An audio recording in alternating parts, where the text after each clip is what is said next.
I will say one of the things I like most about the last 6 games of the season, Panthers at home, at the Browns, Titans at home, at the Colts, Bears at home, Seahawks at home to finish the schedule last 6 games. If they could figure it out and around mid-season get this team rolling, I think they can win 4 or 5 down the stretch there. Yeah, that is a very nice end of their schedule. Do you have fire in your gut? Okay, we're here for a reason to win games. So if you didn't have that fire in your gut, you better light the fire pretty fast. San Francisco 49ers. I like Shanahan. Last year, 6-11, 10.5 win total. I think the wheels might be coming off here. We'll see. Man, I went back and forth. A part of me looks at this offense, says they might be better without Debo. Because not like Debo was very inefficient last year. Now you have a clear path for Ricky Pearsall, and he barely played with Jawan Jennings. This year. Jawan Jennings has really come into his own. If CMC's healthy, I actually really like this offense. It's just that is a huge if, right? That is a giant question. Yeah, Greg Kittle's still really good. Yeah, good old Gregory. This is what the 49ers do, I feel like. They peak, they have a bad year, and then they just bounce right back like nothing happened. So, I mean, would it surprise me if this team goes 13-4 and makes the NFC Championship game and somehow loses in heartbreak fashion? No. But I don't know.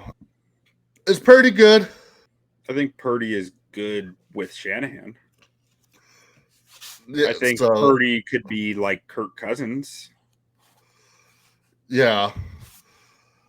Yeah. I don't think that he's ever going to be the guy who is. I mean, I think he can be better than Kirk Cousins. Yeah. You know what? He showed in that last Super Bowl they were in against Kansas City that he can turn on playmaker mode and do some wild shit. Now, I don't think it's going to be as consistently good as a Josh Allen or Pat Mahomes or like a Lamar Jackson who are just do superhero stuff. He can't do superhero stuff, but he can flip that playmaker switch and go rogue sometimes, that's always been the thing with Kirk, right? He can't flip that switch. He doesn't have the physical abilities to. Purdy does, I think.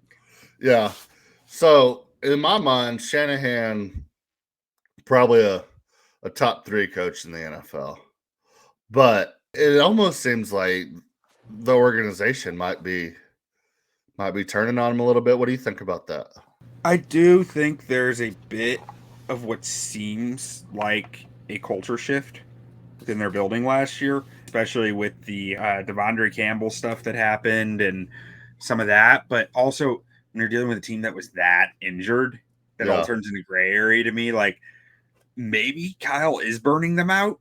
That seems possible, especially with how intense of a personality he is. Is he the Tom Thibodeau of NFL coaches, where he can get you a great regular season and he can give you a lot of hope? Isn't that Jim Harbaugh? Jim Harbaugh has not won a Super Bowl. Yeah, I mean, maybe. So I would have to believe if that was the case. I'm not sure Trent Williams or CMC would be running it back. I'm not sure a guy like Fred Warner would be coming back. And I think you'd see some more of these guys kind of wavering on it, these vets. And I think you have the vets in Kittle and CMC and Trent Williams and Nick Bosa and Fred Warner who are going to keep everything together there. This team has so much freaking talent. And it's crazy. I mean, look at who they lost. Massive holes in between it all, which makes they lost Charvarius Ward, which, I mean, probably didn't live up to expectations coming over, but Dre Greenlaw, Devon Hargrave was really good there. Yeah, Hufanga.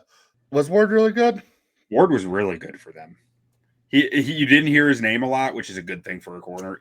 People just didn't.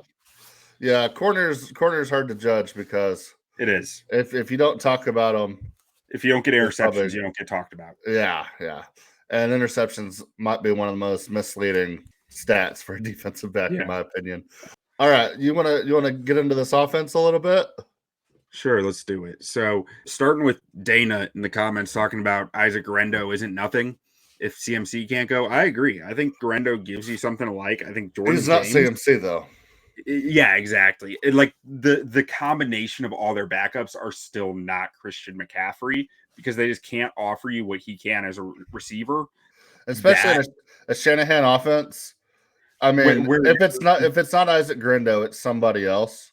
yeah. I'm not worried about getting decent production out of the running back room. It's whether or not you can get elite production, and that's what Christian McCaffrey brings you. Well, and just the personnel frequent like Christian McCaffrey can play any position out there, which makes the personnel tells so hard to find when you get George Kittle, Christian McCaffrey, and Kyle Juszczyk on the field. That for most teams that would be, this is a run 60% of the time. For the 49ers, it's not because they can move these guys around. They had back when they had Debo too. It was like Debo could be your running back, CMC could be your primary read on this. Like you could start to change tendencies and do self scouting to play on your own tendencies or against your own tendencies so much that like with a guy like Shanahan, that versatility was so important. Yeah. And so that's why McCaffrey is so important here because that versatility, that alignment and skill versatility that he brings. Yeah. And talking about the loss of Debo, you were talking about is maybe not the most efficient player on the field last year. I think Ricky Pearsall could do a lot of the things Debo did. I mean, he maybe doesn't have the tree trunks for legs and they're running people over, but from a scheme fit, I think Ricky Pearsall can do a lot of what he did. Yeah. And maybe a lot more efficient as well. Yeah, I think he's a much better receiver than Debo ever was. Really, like as far as being able to win downfield and the intermediate routes. Like Debo was a really good player. Don't get me wrong. Great football player. How he wins is different than how Ricky Pearsall wins to me. And Ricky Pearsall can do more typical wide receiver type things to win that I think Debo necessarily did. Yeah, Debo filled a void that they needed to fill when Debo was great. Whenever you get Aiyuk in there, I mean, I've been talking about it for a couple of years now. I think Brandon Aiyuk might be the most underrated wide receiver in the league. He's just incredible. And Christian McCaffrey, when healthy, top 2, top 3 running back in the league. And I think Debo was great at maybe filling the void for missing a top flight wide receiver, missing a top running back. But when you have both those guys healthy, he didn't fit in great in an offense. So I mean, if I'm a San Francisco fan, I'm not heartbroken over the loss of Debo. Now, here's the theory. This wide receiver room's getting pretty stacked up. Between Aiyuk, Jennings, Pearsall, Demarcus Robinson, I thought Jacob Cowing showed some stuff last year that they went and had Trent Taylor, who's Russell Gage, Dirty Bird legend. Russell Gage. Like they have a lot of NFL caliber names here to me. And as I'm thinking that through, and I'm thinking through what we saw last year. I got T.O. out there. T.O., Tariq Owens, the one and only. Brock Purdy had to carry this offense a lot last year, which had mixed results, but he showed that he could. And if I'm Shanahan, I see that, I'm going, so if I get him more weapons as a passer, that probably insulates me more from Christian McCaffrey going down. And I think we can work around that. So I'm almost wondering if this is going to be more like almost a shift a bit more towards a McVay style offense with more of the 11 personnel than we've seen in the past from Shanahan because they've added this receiver talent. I see them playing a lot more 3 receiver sets with this. Yeah, no, I agree. And Demarcus Robinson, I mean, he's an absolute weapon, and he's your 4th option here. Yeah. Juwan Jennings, he's another guy who just kind of gets forgotten about, and then all of a sudden has really come into his own the last few years. You look up week 11 on a random, they'll play the 3:00 spot of week 11, and it's like, oh, Juwan Jennings, 8 catches, 167 yards, dunking on people, 2 touchdowns, and you're like, what the hell? Like, yeah. And I mean, George Kittle is still an outstanding. Like he's great. I mean, who's the best tight end in the NFL right now? Oh, if we're talking about somebody who can do everything for you, I think it's George Kittle. Me too. I mean, and he's a guy who also sets the tone. You got a guy like that, and then also with Trent Williams, I mean, they can just push your dick in the dirt and keep doing it all day, and then still have a guy like Brandon Aiyuk go catch a 60-yard bomb on top of your head. Yeah. I mean, so the O-line does worry me a little. Shanahan has a history of working around it just fine. Trent Williams. We talked about it last year.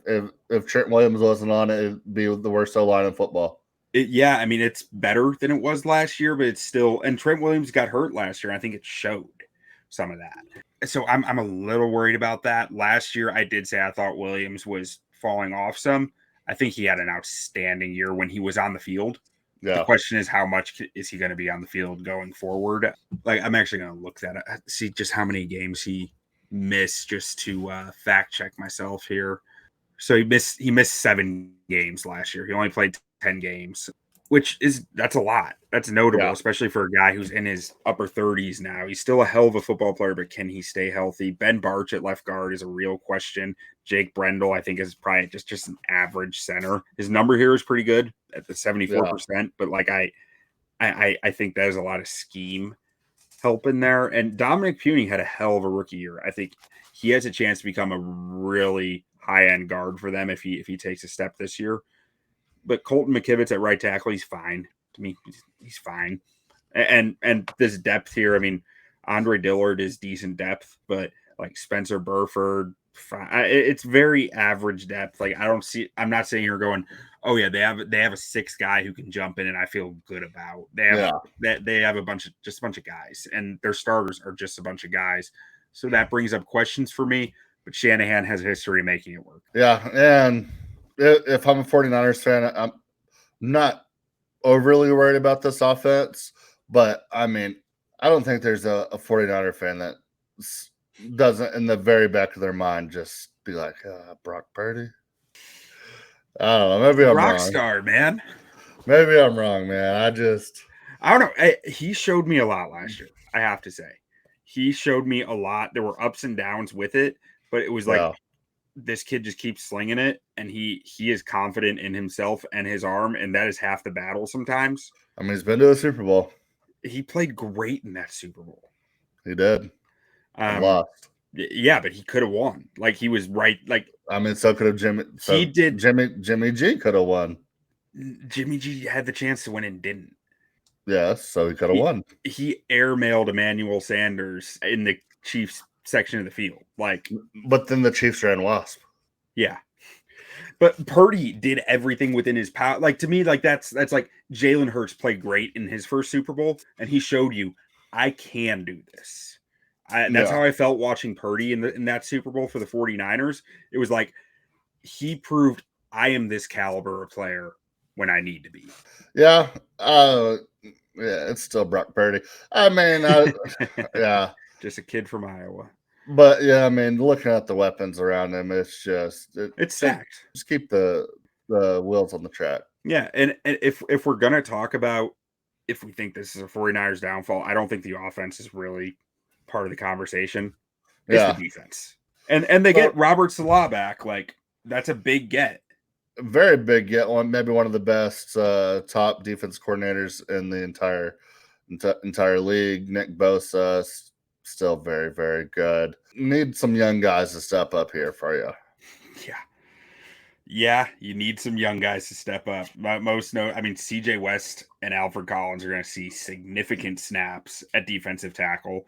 Mykel Williams is going to see significant snaps at edge rusher. Nick Martin is listed as their starting Sam right now. Not sure how much they're actually going to play a strong side backer, but like that's still another rookie listed as a starter. Yeah. And Upton Stout is listed as their starting nickel. So you're talking about 4 to 5 rookies potentially starting on your defense. And that is rookies, like 1 or 2 rookies on your team might be good.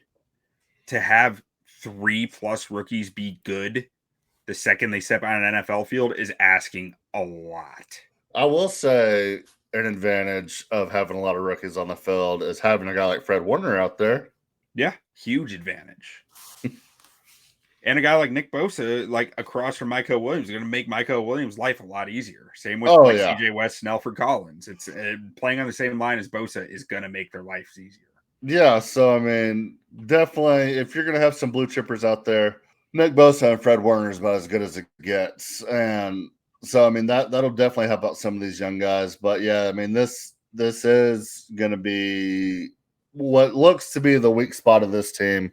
And you look across the division, you look at some of these weapons that we've already talked about, especially on the Rams, on the Cardinals. Then we'll talk about some of the guys on Seattle here in a second. You got to win division games if you want to be good in this league. Luckily, they do play the AFC South, so they'll have 4 games there where they'll have some winnable games. But looking at how this defense matches up against the division, I mean, I think they'll have trouble stopping people, but luckily they look like they should be able to score.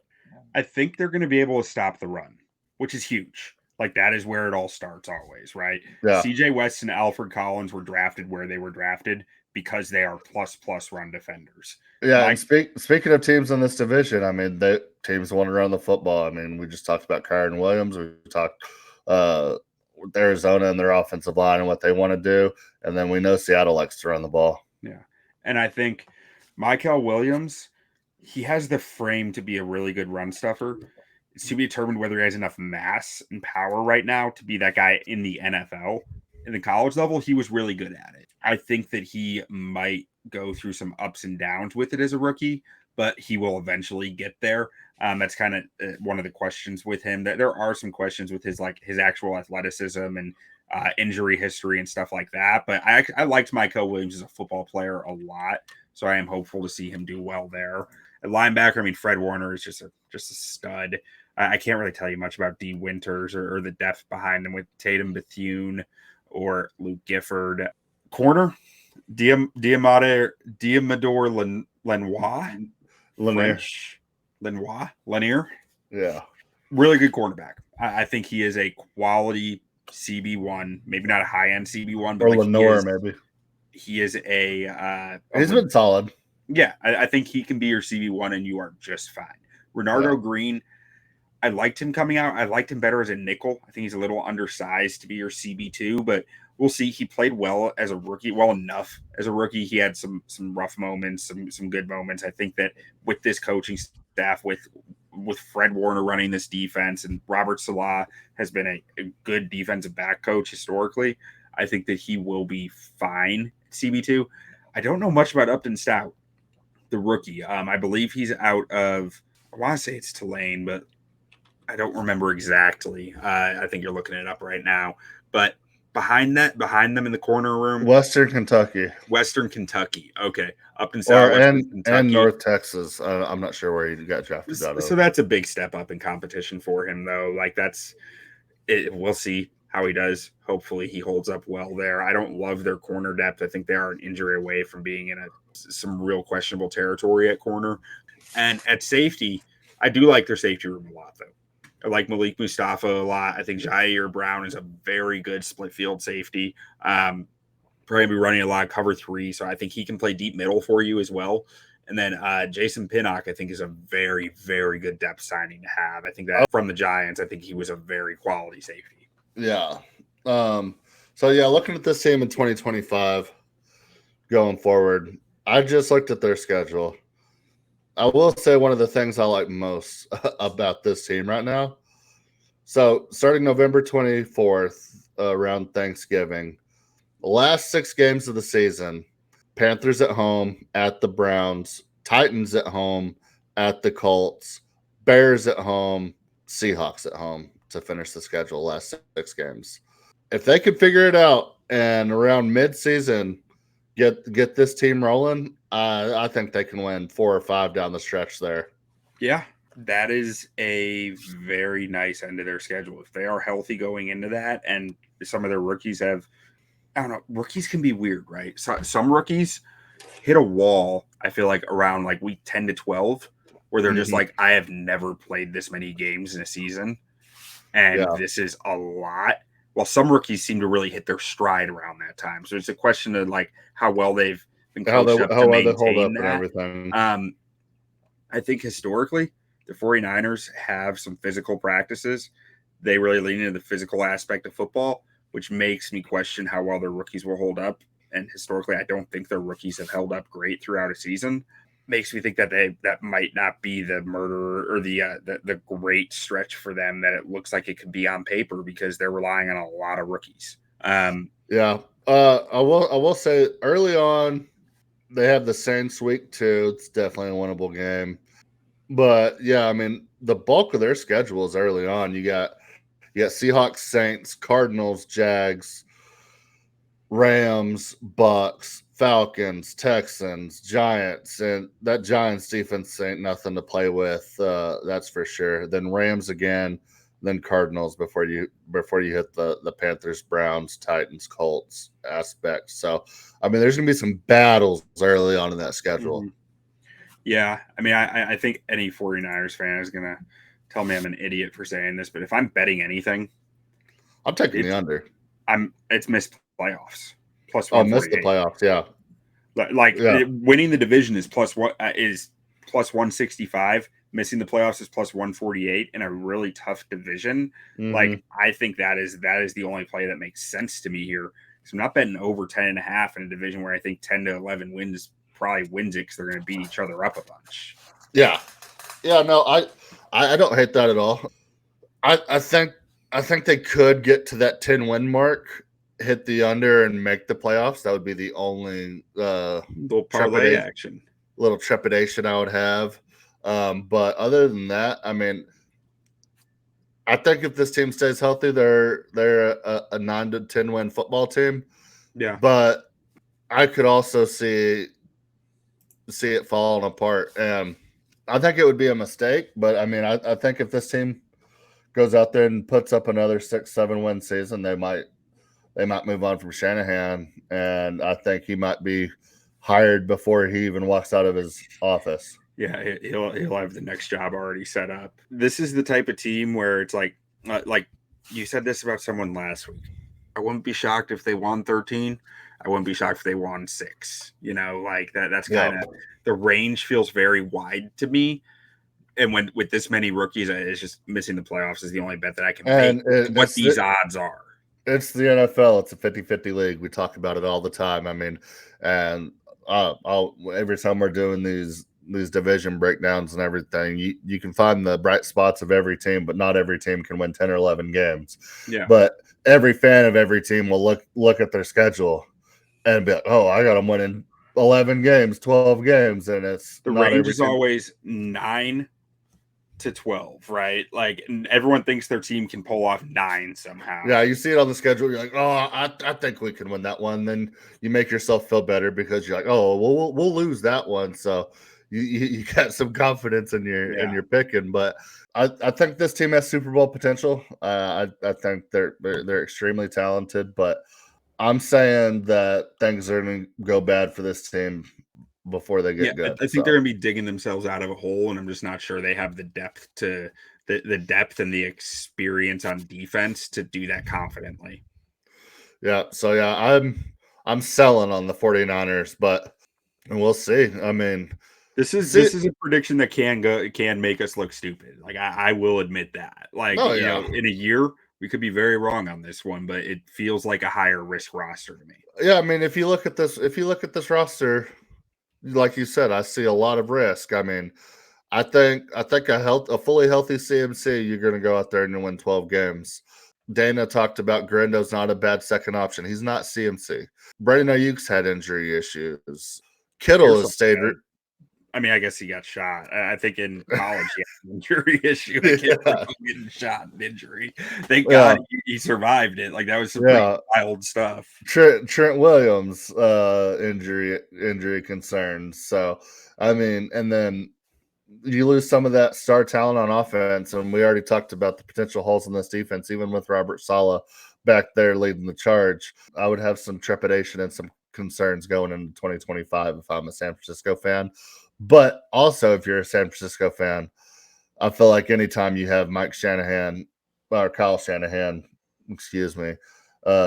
as a head coach, I mean, you're going to have Super Bowl aspirations because you just know he's gonna find a way to win you games. So absolutely.